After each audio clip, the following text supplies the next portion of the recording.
Welcome back, ladies and gentlemen, to another episode number 29 of Extend the Drive Best Ball Live. I'm your host, Sean Mitchell. Got another exciting guest for today. Plan on probably doing another stream or two this week as we near week one of the NFL season on Thursday. But today, coming on to draft with me, a BBM 6 is a fan favorite over on X, probably one of my favorite accounts. Love watching some of his tweets. Some of the stuff's just absolutely hilarious. You guys probably already know them, but let's welcome on Mr. Chuck Bass. Let's go, baby. Sean, how are we doing? Happy Labor Day, everybody. Happy Labor Day. Crack the brews. Let's get it moving. The stream is going to be lit. We're going to have a good time. I'm doing great, man. I'm happy to be celebrating a holiday with you. I don't think I've podcasted on a holiday before, so we're breaking down all kinds of barriers. We're going to give the people just what they need for before it all, the other shoe drops. Yeah. So I mean, have you got your draft bags packed per se? Or are you still drafting? Or you got some big drafts coming up? What's the outlook look like? I've got I have like a core four of like home league, college league, another fun league, and then one more after that. And this week coming up, and like I've been doing very well these last few years in all my other leagues, but these four have just been crushing me. And you guys all know, like we all want to win money. We all want, our takes to be right. But really what we want more than anything is to beat people we actually know. And that's where I'm just getting worked left and right lately. So I got to get my game face on. Hopefully today will help. It's a redemption run. It's got to be the redemption run for Chuck here. One quick question before we get into the drafting. Chuck, do you ever just walk into like a diner or a cafe and just automatically the people in it just start chanting "kick his ass, Seabass" or anything like that? Well, I usually try to usually I'm the one who tries to get it going, which is anybody knows. Anytime you try and get your own chant going, it doesn't go very well. That's like Ted McMillan trying to get everybody to call him T-Mac. It just doesn't land like you want it to. Doesn't flow as smooth. I'm not going to stop trying, though. I've got Roger over my shoulder. He's always looking over me, so we'll be okay. Hey, he's a good guy to have in your corner, man. He's a good guy to have in your corner. Commit, baby.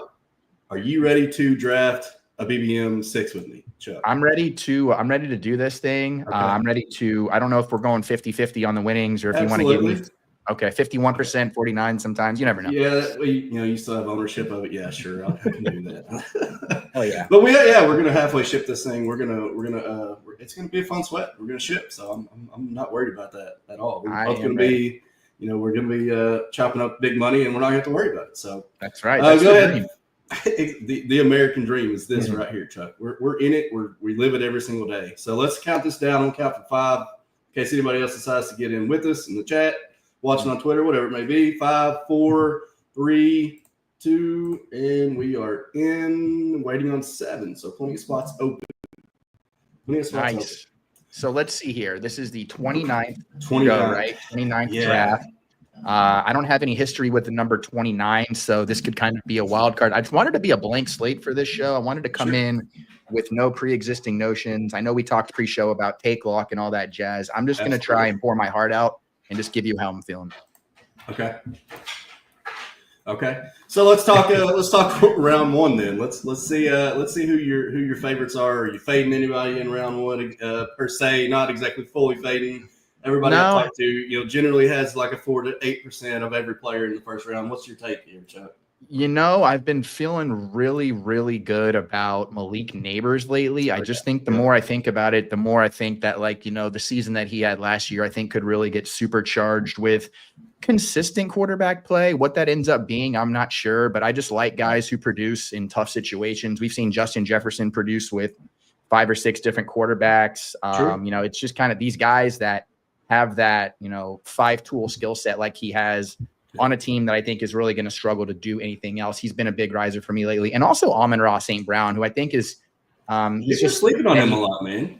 There's not a lot of people that are just really into him this year. And I think it's pretty weird because I still have him ranked up around 8-9 like that. And I'm more than happy taking him when he falls.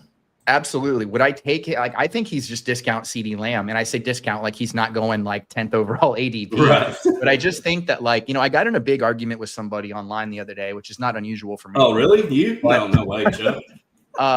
We were talking about Ashton Genty. And I said, and I apply this to St. Brown too, right? Like if Ashton Genty, if you draft him as the RB5 and he finishes as the RB7, I consider that a successful draft pick. And what that turned into was the guy was arguing that if your player doesn't return where he was drafted at or a better value, it was a failure of a draft pick. And I just think that's the wrong way to look at it. I think you're looking at like, I want a guaranteed top 5 guy. I want a guaranteed top 7 guy. I look at it as like, if you finish more than 4 back, maybe that's the case, 4 to 5. Like if you draft the wide receiver 5 and he's a wide receiver 10, then I could see some. But I think the other argument too is that that's assuming that all the guys that are drafted ahead of you are also those top 4 or 5 guys. Like if I take Genty and he's the RB7, but Achane, Henry, who else is going up? Josh Jacobs don't finish ahead of him, then that still was the right pick. I agree. Do you like Malik here? You good with Neighbors? I do. Let's got Nico, got Amon-Ra or Neighbors or anybody else. I got to diversify my mental portfolio. I just took I actually took both of them in one of my other big drafts last week as my big dogs. I love both of them. I think Nico's going to have a smash year as well. Mainly due to the fact that I just think there's going to be a huge rotation at the other wide receiver spots. They've got 3 or 4 other guys that I think are good, but will probably be like a see what we have kind of year, while you've got him who is just like elite tier 1 right up there with the best of them. Yeah. What do you think about Christian Kirk? Are you in on Christian Kirk, the slot demon himself? That's what I'm so curious about is like, we've just seen so much inconsistency from him. You know, like I don't know what kind of quarterback. I don't know what kind of quarterback Stroud is going to be in comparison to where Trevor Lawrence was, but I just feel like most of Kirk's value came when he was the only guy, and now that he's not going to be that. Plus, they draft 2 rookies that I really loved. I was really high on Higgins and Noel pre-draft, and they invested a lot of capital in the position. So we'll end up seeing that. We do know that role in that offense eats. It absolutely exactly. You know, and they're already pretty much saying he's the starting slot. You know, obviously he's not an X. He's not going to line up outside.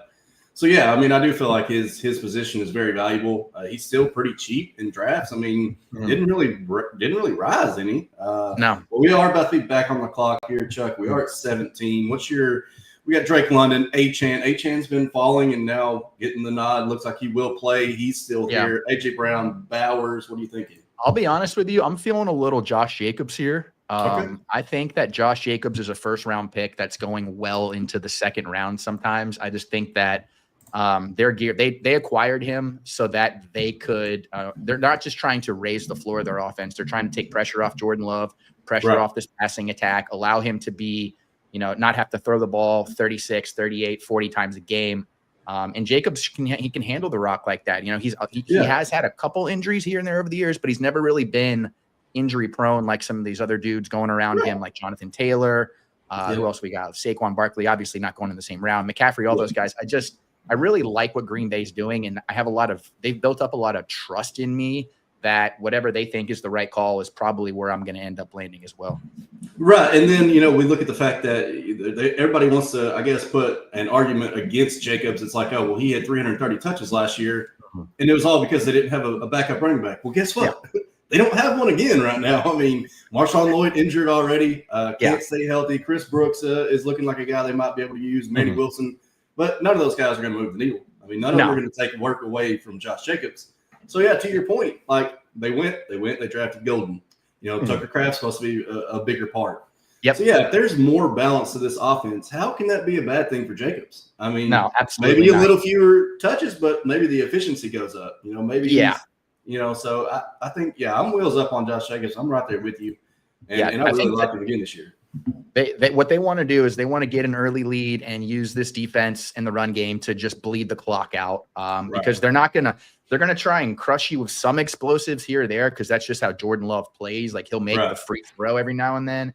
But for the most part, LaFleur showed that like that's what he wanted to do with Rodgers, and Jones was able to do like 90% of that, but he just couldn't really handle the rock from a physicality role like between the tackles like Jacobs can. They were 8th in EPA for rush last year, and that was with Love missing a lot of time. Yeah, he wasn't really healthy most of all season. Yeah. As long as he's not going to Brazil, I feel very confident in what they're going to be rolling out on the field.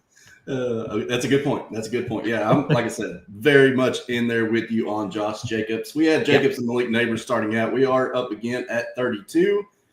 Who are you liking here? Are you taking elite quarterbacks this year, Chuck? What's your stance on the elite quarterbacks here with Lamar, Jaden Daniels, Jalen Hurts? Quarterback is where I think you can get you can flex your hubris, and so I like to pick the guys later, honestly, because I feel like we all get into the game. Who just went? Kittle? Yeah, Kittle went. So we've got Marv, Wilson, Devontae, Cook, Kyron Williams. Let's do some Kyron, and let's just get some beef in that running back room. Kyron is basically the Josh Jacobs of the Rams, and he's got basically same coaching tree as well. They want to do the same thing there. They've always been. Are you buying into the coach speak from the OC saying that they want to get Blake Corum? But this has been happening every year. It seems like since Kyron took the job. Yeah, it was the same way he took it from Cam Akers, and now all of a sudden everybody thinks that, which they hated Cam Akers. Like, he absolutely hated the guy. Like, he loves Kyron Williams, and people are just like, oh, yeah, they drafted another running back. Kyron's done finally. And it's like, the only thing that got me was I kind of wish they hadn't given him this contract, because I wanted him to be a contract year player. Those are always like my babies. And instead they rewarded him right now, which look, I get, but I think like with Kyron specifically, so many people missed out on him and what he was going to end up being, myself included, that I think those are always the guys that we're dying to replace, especially when the team drafts two running backs with decent draft capital. In back-to-back years. Back-to-back years. Yeah. But I mean, the way that they're going to have to operate this year is going to be very similar. Like, they're going to try and protect Stafford. They're going to try and take pressure off of him and just, explosive plays deep down the field, and then hand the ball off to a guy who's trying to run like he's giving everybody on defense CTE.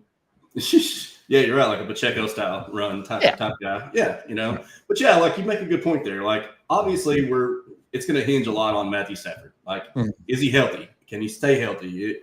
Everybody's like, oh, he's going to take one hit and he's going to be out. That's true. But we are on the clock here, Chuck, so I'll get back to that point. But Garrett, Worthy, McLaurin, Jalen Hurts there, if you want to go that route, James Williams, Kenneth Walker, Cortland Sutton. I like Worthy, and I have to be honest with the viewers here. I was anti-Worthy for really a lot of the offseason, just because I thought a lot of what he did last year I thought was like situational and not necessarily like, wow, this guy's showing me something. Right. But the more I thought about it, the more that felt like take lock, like we were talking about earlier. And I just tried to watch a little bit more film on him, and he just got more comfortable as the season went on. And I think it's going to be a nuclear season from Mahomes. So I'm betting on him just having one of those, I don't want to know if I can call it a breakout because he's going in the 4th round, but I just feel like you're going to get really steady production from him for 17 games. And I'm okay with that. I'd rather have that than what's Rice's role going to be once he comes back, because Rice is the same thing, right? We saw Rice dominate, but he was dominating when he didn't have any other credible weapons on offense. Competition, right? Yeah. And he's a short yak guy, and Worthy is just going to give you the explosives. And that's, I'm hoping that they're going to look at, they're going to just play tape after tape of that beatdown they got in the Super Bowl and be like, we got to be better than this, guys. Oh, yeah, I fully agree. I do think that Patrick Mahomes is coming. Travis Kelce, too, for that matter. Like, this could be Kelce's last ride. I feel like it easily could be his last season. Just got engaged to Tay, so he's about to ride off into the sunset. He could care less, but I guarantee you he wants to get one more ring. He wants to close it out on a big year. So, yeah, I mean, I fully am with you there. I like Worthy a lot, too. I was already in on him before because I wasn't really taking a lot of Rice. There's too much uncertainty, and also the main point that you brought up, there was no target competition in the first 3 games of the season. They had no Hollywood Brown. Worthy wasn't even implemented into the offense at that time. So for that, and Mahomes likes to spread the ball out so much that it's just too hard to think that he's going to pepper one guy and give him 14 targets in a game. It's just not going to happen. I don't feel like. So I feel like it's going to be a concentrated offense where the targets are going to be dispersed evenly. But like I want the guy that's going to give me a touchdown on any play, and that's Xavier Worthy. So. And the Kelce thing will be interesting. I do think he could have a bounce back, mainly because he got engaged, but he isn't married yet. If you get married before the season starts, it's a very, we're talking McCaffrey, RB66, Evan Ingram, tight end 26, Christian Kirk, Christian Watson, Austin Eckler, TJ Hawkinson, all those guys got married before the season last year, and all of them finished well below their ADP. So we like engaged. We don't love married preseason. Okay, we are on the clock, and I do want to circle back to that because it sounds like you've done your research. But who you like here? Waddle, Hunter, Flowers, Pearsall, Harvey, Rasheed, Waddle. I really like Waddle. And go ahead. I'll let you finish. But Tyreek was not named a team captain, so that's huge. And I think this entire Miami experiment that they've done with Mike McDaniel and this Tua thing, this is without a doubt there last year. And I think that he is a smart offensive coach. So he knows he has to come out and be way better. And I think a big part of that, Tyreek is a declining player. Waddle is still an emerging player in my mind. I think he's going to be the focal point of a potential Miami re-breakout, if you can even call it that, this year. They have to do something or everybody's going to be in the unemployment line next year. Yeah. And I mean, the defense, obviously that's going to be a question. The defense can hold, obviously, they're going to score points. We know that. But to that point, I even put that in the blurb today, Tyreek Hill is the first time he has not been named a captain since 2022, since joining the team. Yep. That it's funny. You hear the GM say, "Oh, Tyreek and Tua are great. Their relationship's awesome," and then all of a sudden, Mike McDaniel's like, "Yeah, it's not really patched up yet." It's something that, in his own wording, as we know, Mike McDaniel likes to do. But this is a 1,300-yard wide receiver. That's a special talent. And this offense, it's only about health with Tua, because when he plays, he is still a top 5 passer by just about every single metric you can find out there. He was last year, despite the shit show that the season was. It's very hard to stop the speed they have on this team, and he is as important to it as Tyreek is. That's a good point, and I agree. I mean, that's why I like A-Chain so much. If Tua stays healthy, once again, I know we keep saying that, but A-Chain could easily be the running back one. The guy caught 81 balls last year. We are on the clock here. Yeah. You got Travis Hunter, Burrow, Samuel, Olave, Diggs. What do you think? You got some running backs if you like those. Let's see here. I've been skewing Olave a little bit more than consensus probably has. I feel really good about another guy that, if he can be on the field, I think the value that he can return. Kellen Moore has always been, no matter where he's been, whether he's in Dallas or Chargers or in Philadelphia, his target consolidation to his top wide receivers is about as condensed as anyone else in the league. And I just think this is an ultra talented guy that people are burned on because of health related issues, not necessarily talent. Spencer Rattler, he had 14 targets in a game with Spencer Rattler last year. So I'm not worried about who the quarterback is going to be. And I'm one of those guys that, we drafted Malik Neighbors early, right? I'm not big on, who's throwing him the ball? Who's his quarterback? Who was throwing Malik Neighbors balls last year? Who was throwing Brock Bowers balls last year? It's not always about, especially with a quarterback that's been around the block. He knows how to manufacture touches. He knows how to get his guys open and open down the field. I just feel really, really strongly about him. Yeah. I mean, like you said, they're going to get him the touches. He should be the focal point of the offense. They got Rashid Shaheed, but he's not really your every down possession wide receiver. He's the burner type, kind of like a Worthy or MVS, if you want to say, because obviously that's what MVS did whenever she got injured last year. Yeah, but I'm buying into Olave too, and that's really the biggest bear case is that he had the concussion, he was out all year pretty much, he couldn't come back from it. Everybody's the only thing that might burn us is trading for Vele. Yeah, and I say that. I'd say that tongue in cheek as much as I can. But I just think that would be so awesome. I think that would be so funny if he actually ended up being a thing, but I'm not betting on it. That's for damn sure. Right. Well, I mean, it's they needed a wide receiver 3 right out of the bat. Brandon Cooks, you want to love the guy. He had some really good years, but he's not it. He's not going to be another valuable, 2 or 3 there. Yeah. So getting Vele, he's a young dude. He's an older young dude, and he's played a year, had a decent year last year with Denver. So I feel like that's was a meaningful move for them. They wanted to get somebody else in there that I think that speaks a little bit. But I don't think that hurts Chris Olave any at all. Best ball on call. Appreciate you stopping in, man. Stay safe today as well. We are drafting a BBM 6 here with Chuck Bass. We are about to be back on the clock. All right. Baby. You know what we have to do. It's got to be my home season. He's staring at us like a beautiful season. He's staring at us like that draft beer is going to be staring at me later. Exactly. So what do you think about his price this year, man? He is cheap. I don't think he'll ever be this cheap again. And I'll be honest, I was fading him pretty decently the last 2 years because he really did revert to the Tom Brady zone of being the best quarterback in the league, but always being maybe quarterback 8, quarterback 9. Because that's kind of, you talked about it earlier. He's just trying. If you need 6 yards, he'll get you 7, and that's been a winning formula for them up until the Super Bowl. And I mean, they have Jedi mind fucked every other team in the AFC. So when it comes to winning games, he's going to play like that. But I think that they know that there's a new big bad on the block, and they're not those dudes anymore. And we know he's capable of it. I just don't think he's had the tools to do it. Also, You know, anybody who throws for 5,200 yards when your leading wide receiver is Juju Smith-Schuster, like I'm taking that. I'm taking that guy.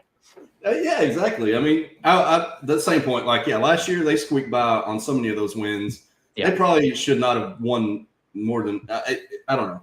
It is Andy Reid, but they should have lost a few more games last year. Yeah. So yeah, I'm kind of like you. Like, I think now that they got a healthy Pacheco, Travis Kelce's supposed to be in shape. You know, I think I said that on one of the streams earlier. It's like they partied all off season before this, and they still made it to the Super Bowl again. I mean, you got to think they're locked in. We are on the clock here. Cade Johnson is at the top. Hawkinson, Reed, Pittman, Kelce. We could go to this is a tricky one here. Of these guys, I actually like Caleb Johnson. Let's get a little youth in there, and we'll just take advantage of Jalen Warren getting that 2-year deal today. But I mean, I just look at this offense. I look at how good the offensive line is going to be. I look at Arthur Smith and how productive he's been with bruising running backs.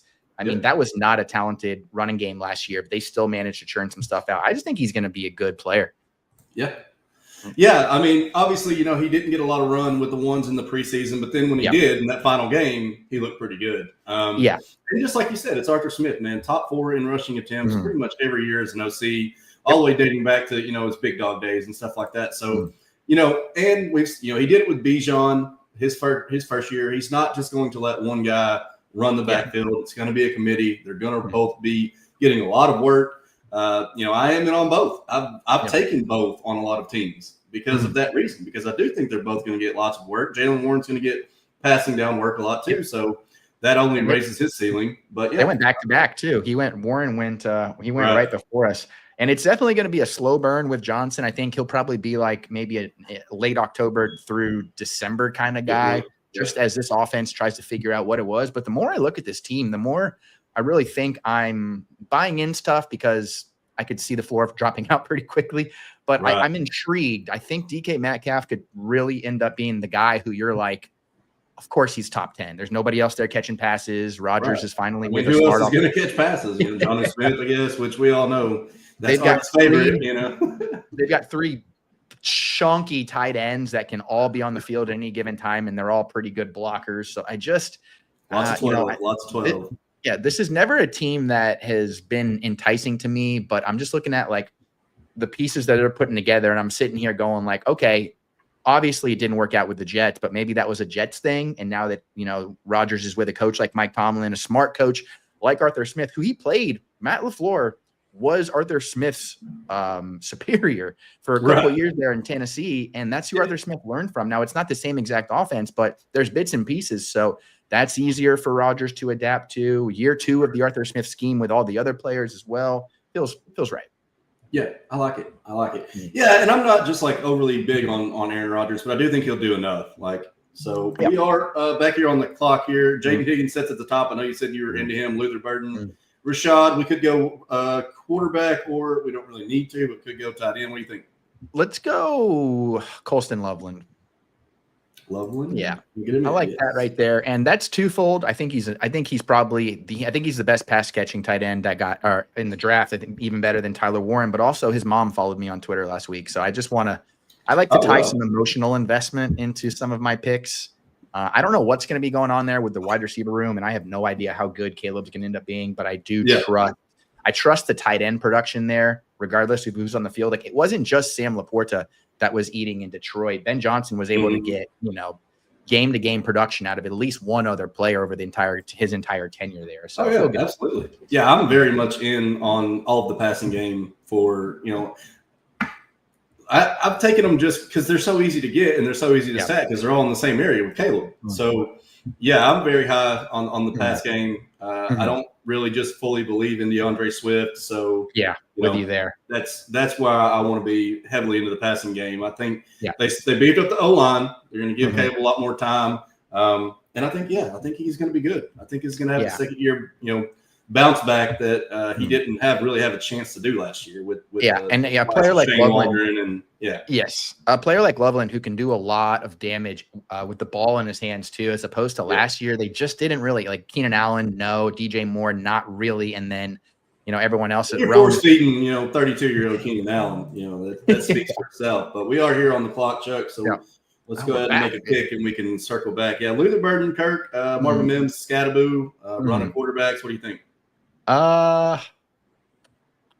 Tank Bigsby. Yeah, more beef. He's Can we my get best. in there? Now, I'm not somebody who's been overly excited about investing in this Jacksonville run game just because the offensive line is not very good. And it's really tough for me when a coordinator comes from having a top 5-0 line like Liam did in Tampa to what this unit is going to be here. But if there is somebody that I think can break out, can do a little bit of both, he's not a great pass catcher, but he can do it. Yeah. But he can run in between the tackles, which is what he asked.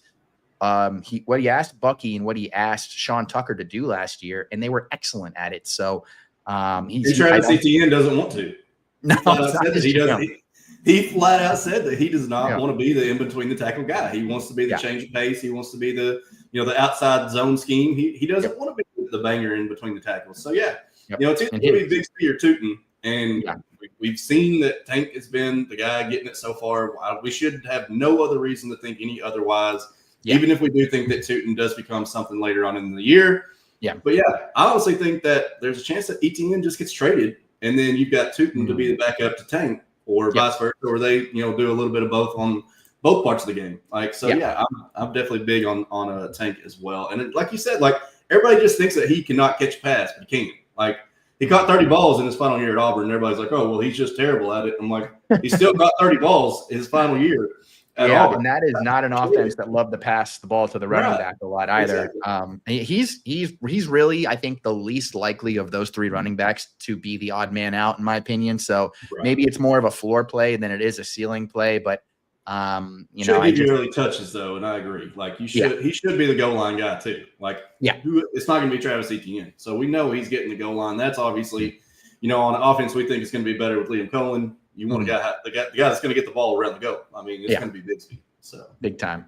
We are about to be. Man, there are no wide receivers. Okay, so who we have at running back here? We've got Tootin, Javonte, Ramondre, Braylon, D-Rob. You know what? With these guys right here, I'm probably betting on Ramondre. I do like. I'm really high on Trayon Henderson too. So this isn't really a hedge here or anything. I'm just looking at, I don't know, almost 20 years of historical running back usage with Josh McDaniels. And there's always two guys. There's no reason that both of them can't return. That doesn't mean that Henderson's overdrafted or anything like that. I still think he can be a Kamara type player, but to stay in that same analogy, they're going to want a bruiser, and Ramondre can be that guy. Maybe not like a Josh Jacobs level bruiser, but he can. This is a talented player who's struggled with fumbles and injuries, and that's it. That's the only and they paid him a lot of money. I mean, and I know it wasn't this regime, and that's usually what gets brought up, and I get that, but that still doesn't change the fact that they paid him a lot of money to stay. So that was Rabel. First thing they said when he was asked about Ramondre, well, he's going to be a big part of what we do. I mean, do we think that he's lying? I don't think so. He was the first back in. Even in their scrimmage, he was playing 2/3 of the downs. Don't get me wrong, Travion Henderson is going to be great. He's going to be awesome in this league, but I don't think it's going to be the quick out of the gate type of production that people are just banking on, especially where he's going now. Correct. We are about to be back on the clock. Again, there are hardly any wide receivers. We got a couple. We do have Trevor Lawrence here slipping a little bit. We have Tank. Obviously, it's not a great correlation, but do have that. We have Tootin. If you wanted to do that, what are you thinking here, Chuck? Oh, you know what? Hollywood down here. Let's double dip and let's get some Ollie Gordon in here. Okay. Yeah. Ollie Gordon, I think, is one of my favorite bets to kind of be that what Chuba Hubbard ended up being to McCaffrey, kind of a pedigree running back who we all expect to probably be a handcuff more than anything, but actually carves out a nice role behind, this Miami. They have gotten production out of the run game in this offense from almost everybody they've stuck back there at some point in time. So I don't doubt for 1 second their ability to produce, even for guys that maybe don't come in with the same pizzazz that we would have a year or two ago. Yeah, and Gordon, obviously we saw what he did in 2023 for Oklahoma State was awesome. I mean, it was absolutely great. And in the fact that Achane is not fully healthy to start the year, we could see Ollie Gordon get a really good number of snaps in there.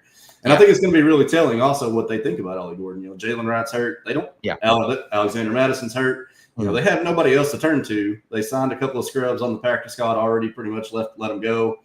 So yeah, I mean, it's going to be the Ollie Gordon show if any event that Devon Achane is not fully 100 and they don't want to just pile on the touches, And there was already talk of him being the Raheem Mostert.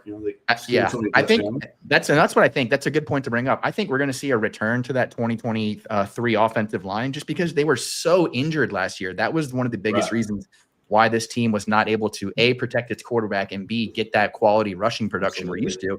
Injuries to the offensive line. So those guys are back, and they made some investments in it as well. So I just, these guys, you stay a coach in the league because when you get knocked down, you get back up. It's happened to Shanahan. It's happened to McVay. It's happened to LaFleur. It's happened to it's happened to Andy Reid. And so if we believe in Mike McDaniel, then we should believe in just about both sides of the rushing and the passing opportunity there in Miami.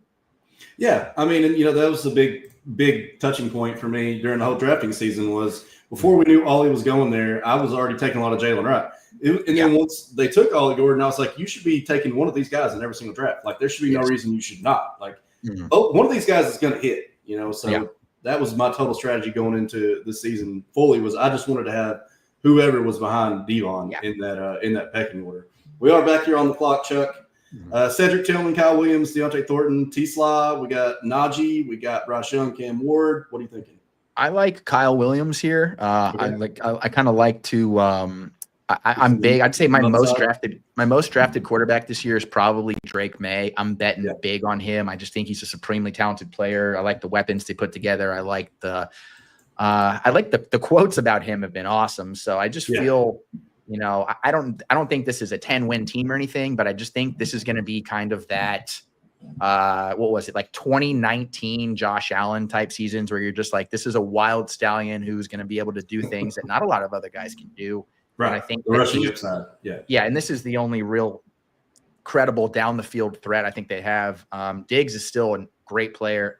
He was very good for the Texans last year, but he's going to be a chain mover for them. I don't think he's going to bring that explosion that he used to have, especially coming back from injury. So 4 to 5 targets a game, probably for Kyle Williams. But, if that's going to be 70 yards and a touchdown more often than not, I'll be a happy dude. Yeah. It's like, the only guy he's really competing with for snap shares is Matt Collins, right? I mean, they pretty much play the same spot. Diggs is already, in line to start, and then the slots obviously Pop Douglas. So that third spot it's pretty wide open. I guess they like Hollins because he can really block. He's a good blocker, big body guy. But they raved about Kyle Williams. So totally like that pick. And we are back on the clock here, Chuck. Back good. And I was hoping one of these quarterbacks would still be here. I'll let you dealers choice us between Cam and Tua. We do have. I think we've got a big bet. We've got a big bet on Miami, and we've got a bet that they're going to be good and that Tua's going to play healthy all season. So why not take Tua? I mean, we've got Ollie and we've got Jalen Waddle. No reason to stop there. And that's the perfect risk to have. You take a bet on somebody like that when you've got Mahomes ahead of him. Exactly. We don't need another quarterback. Right? Yeah. We don't need. I don't think Tua's going to lead the league in passing again or anything like that, which is just going to be like in 5 years from now, that's just going to be the funniest stat. Like the NFL Twitter account is going to post like 7 years ago today, Tua Tagovailoa led the NFL in passing. And it's just like, what? It's going to be like, nobody remembers it at all. It's like, no chance. Really? No. It's going to be something. Let's run down the team real quick since we're sitting here watching the board. 2-6-5-1. We started out Malik Neighbors, Josh Jacobs, Kyle Williams. Or Kyron Williams. We do have Kyle Williams too, but we'll get to that one. Xavier Worthy, Waddle, Olave, Pat Mahomes, Caleb Johnson, Colston Loveland, Tank Bigsby, Ramondre, Ollie Gordon, Kyle Williams, and Tua Tagovailoa. I mean, I like it. I like it so far. It's coming together. I think we're going to need some more wide receivers, but we're strong at quarterback. We're really pretty strong at running back. Tight end, we started off with an ascending, looking really nice rookie, good big guy. He's definitely going to get targeted a lot. So I like where we're at right here. We will be coming back at 15-8, pick 176. What do you think so far, Chuck? I'm loving it. I think this is a very original build, and I think we took bets on teams that are kind of really relying on those players to have a strong season if they're going to continue. We're making bets in smart organizations, and I think we're catching good value too. So I like the balance, and I'm just always fond of betting on teams that have earned trust, and I think a lot of the players that we have are on teams that I trust in some way, shape, or form. Good point. That's a good point. So we are coming up. Ertz is falling as usual. My mouse is dying, and I'm hoping that will let me get some picks in here. Pat Bryant. Let's keep up the trust. Let's get this guy has been they have been raving about him in Denver. He is the second wide receiver listed after Cortland Sutton in every single press conference that Sean Payton does. Yep. And he fits their mold so well. Right? It's going to be one of those two guys are probably going to pay off really well back here. They've raved, like you said, they've raved about Pat Bryant. And honestly, I've been a Troy Franklin guy forever, so I need to diversify. So you're letting me do that too. So there we go. I like all these guys. Nix can do two things pretty well. He can dump the ball off and he can blast it down the field. He's got a cannon too. So are you thinking of tight end here? Or are you thinking we continue with the wide receivers? What are you thinking here? We can dip into some tight end. I haven't been drafting a ton of these guys that are on the screen in particular. It's usually that next group like Harold Fannin, Gesicki, all those guys. I think that Joe Burrow is going to pass for 5,000 yards this year. And so when that happens, they usually drag guys like Gesicki to, 800 yards and 7 touchdowns just by virtue of being a part of the team.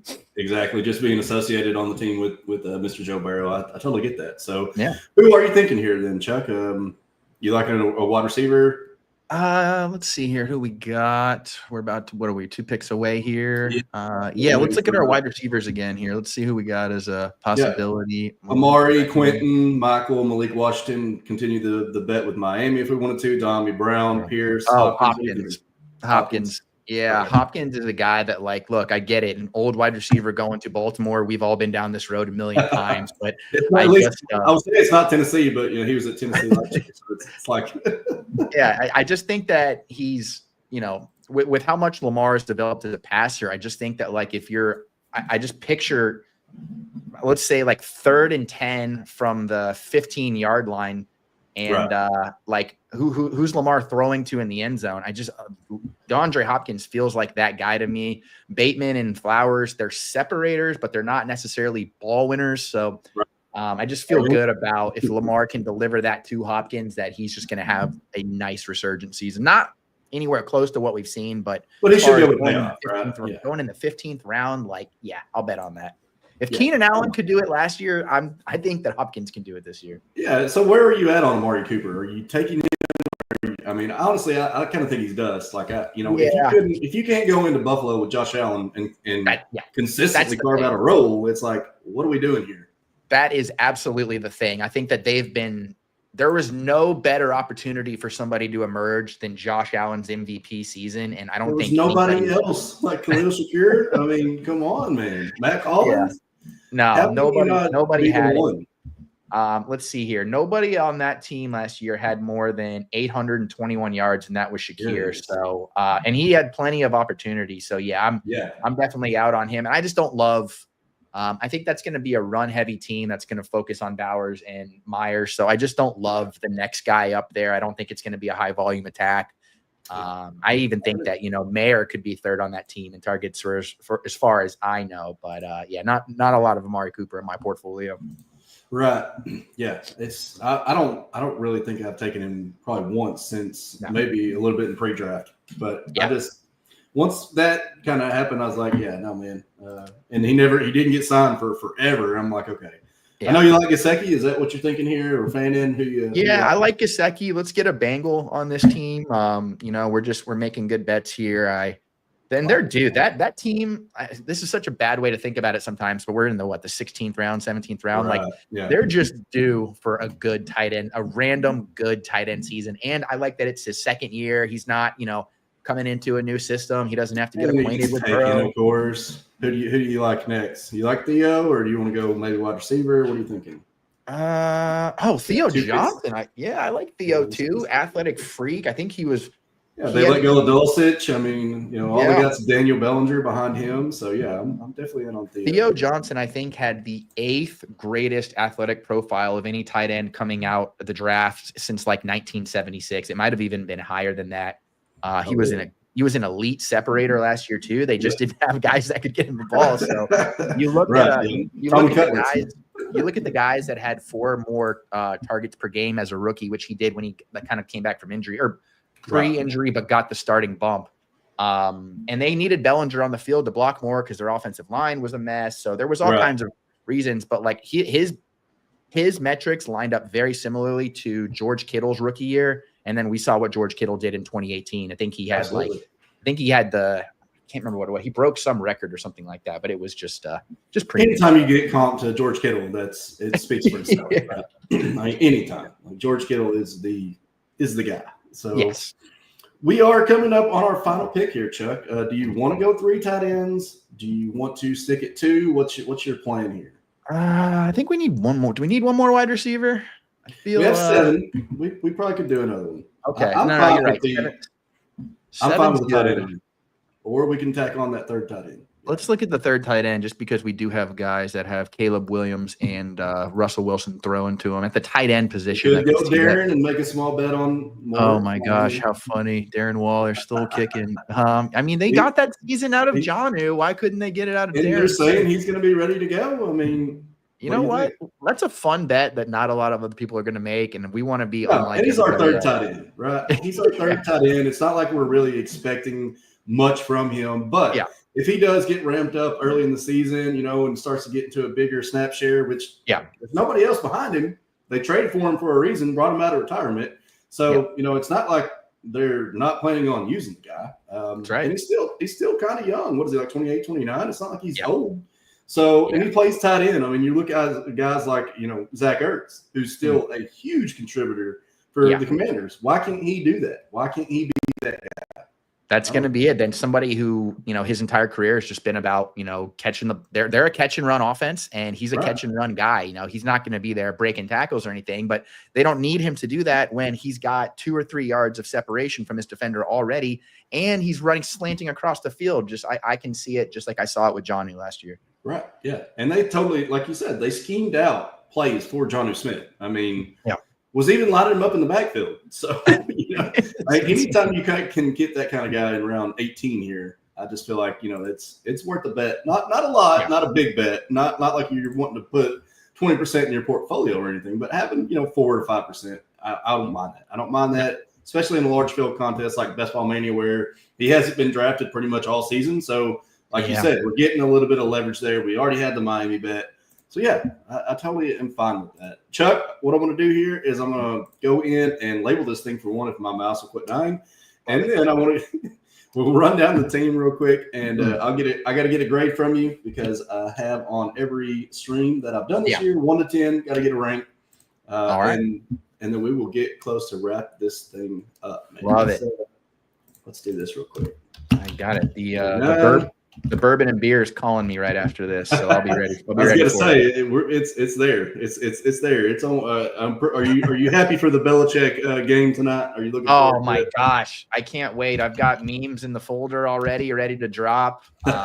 It just no matter what happens, I'm prepared. Legitimately, any which way the game goes tonight, I've got a lane I can drive in for the Twitter folks.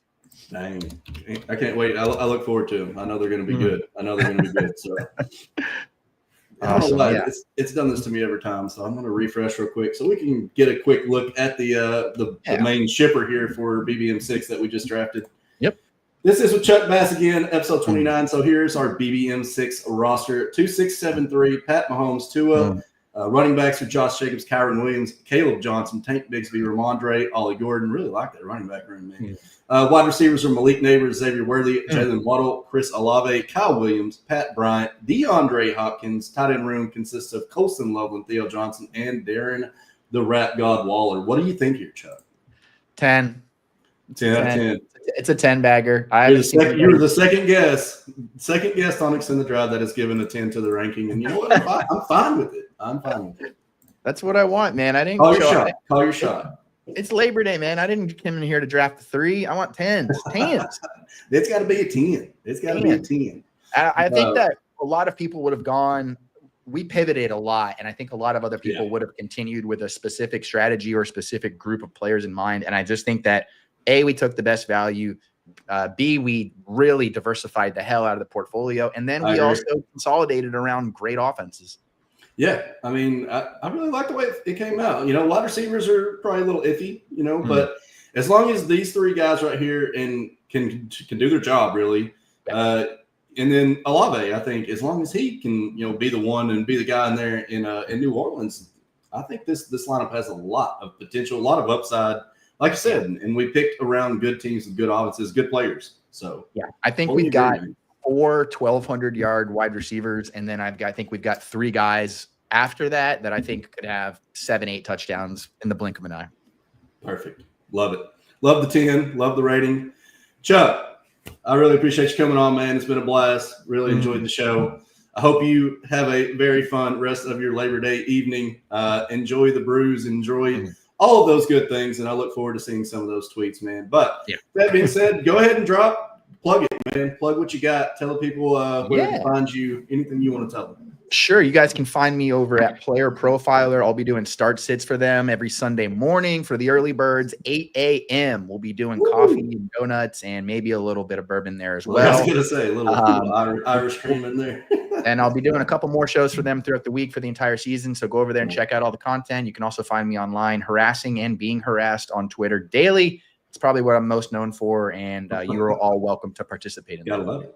Gotta love it. You guys go follow Chuck. I have linked all of his stuff down below in the comments. So please go over there, give him a follow, give all of his content the likes and the retweets because it's all good stuff. But Chuck, episode 29 of Extend the Drive, Sean Mitchell, Chuck, we are out. Enjoy your Labor Day, guys. Cheers.